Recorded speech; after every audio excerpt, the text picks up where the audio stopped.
મારી સાથે છે આમ આદમી પાર્ટીના લડાયક નેતા પ્રવીણભાઈ સાથે વાત કરીશું કે તેઓ કઈ રીતે અત્યારે ચૂંટણી પ્રચારમાં જોડાયા છે. પ્રવીણભાઈ, કયા મુદ્દા સાથે અત્યારે આમ આદમી પાર્ટી ગ્રામ્ય વિસ્તારમાં જઈ રહી છે?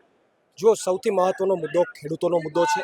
ખેડૂતોને જે અન્યાય થયો છે, ખેડૂતો સાથે જે અત્યાચાર થઈ રહ્યો છે, એમને ભાવ નથી મળી રહ્યા, વીજળીના મુદ્દાઓ છે, ખાતરના મુદ્દાઓ છે, ખાતર નથી મળતું, આવા અનેક મુદ્દાઓ છે. પણ સાથે સાથે પ્રાદેશિક અલગ અલગ વિસ્તારના અલગ અલગ મુદ્દાઓ પણ છે. ગીરમાં આવીએ તો ઇકોઝોનનો સળગતો પ્રશ્ન છે.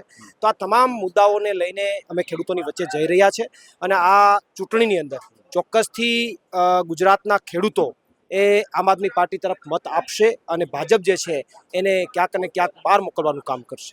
આ વખતે પહેલી વખત જોવા મળ્યું છે કે મોટાભાગની બેઠકો બિનહરીફ કરાવવાનો પ્રયાસ થયો એવો આક્ષેપ છે, શું કહેશો?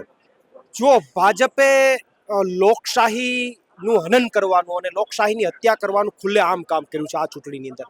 સામ દામ દંડ ભેદ આ તમામ આપણે શબ્દો સાંભળ્યા છે, પણ એને વાસ્તવની અંદર આ વખતે કાયદેસર રીતે કોઈની શેહ નહીં, કોઈની શરમ નહીં, કોઈ ડર નહીં, લોકો શું કરશે કાંઈ કોઈ વસ્તુ નહીં. તમામ ઉમેદવારોના ફોર્મ ખેંચાવવા માટે છેલ્લી વાત સુધી જતા રહ્યા છે. મને મીડિયાના માધ્યમથી બે વાતો સામે મળી કે એક વ્યક્તિનું ફોર્મ ખેંચાવવા માટે, આણંદનો કોઈ ઉમેદવાર એમનું ફોર્મ ખેંચાવવા માટે એમની પૂર્વ પ્રેમિકાને પકડી અને એમની પાસે અરજી કરાવડાવી અને એ પ્રેશરમાં લાવીને એમની પાસે ફોર્મ ખેંચાવડાવ્યું. એક ઉમેદવારને એમના સસરાને ફોન કર્યો, એમને પ્રેશરમાં લાવ્યો. ઓલા ભલા માણસ, આ ચૂંટણી છે, તમે કોકના લગ્ન તોડાવશો, તમે કોકનું ઘર તોડાવશો. તો છેલ્લી હદ સુધી ગયા છે. આ હું એવું માનું છું કે લોકશાહીની હત્યા છે. સરકારનું કામ હોય છે કે ગુંડાઓને કાબૂમાં રાખવા, કાયદો એની વ્યવસ્થા જાળવવી, પણ સરકાર પોતે જ ગુંડો બની ગઈ છે. એટલે હવે જનતાએ આ વાત સ્વીકારી લીધી છે અને જનતા ગુંડાઓને કાઢશે.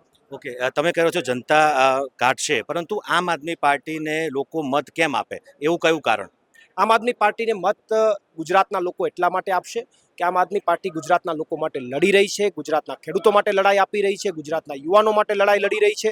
આમ આદમી પાર્ટીનું વિઝન છે કે આવનારા દિવસોની અંદર એજ્યુકેશન ઉપર કામ કરવું, હેલ્થ ઉપર કામ કરવું, એક સારો અને સમૃદ્ધ સમાજ બનાવવો, આ તમામ મુદ્દાઓને લઈને. અને બીજું, આમ આદમી પાર્ટી પાસે જે ચહેરાઓ છે એ ચહેરાઓ બધા મજબૂત છે, નિર્વિવાદિત ચહેરાઓ છે, વિઝનવાળા ચહેરાઓ છે. એટલા માટે લોકોને અપેક્ષા બંધાણી છે આમ આદમી પાર્ટી પ્રત્યે અને આમ આદમી પાર્ટીને મત આપશે. આપના પોતાના પ્લેટફોર્મ લલકારને લાઈક કરો, ફોલો કરો, સબસ્ક્રાઇબ કરો અને શેર કરો.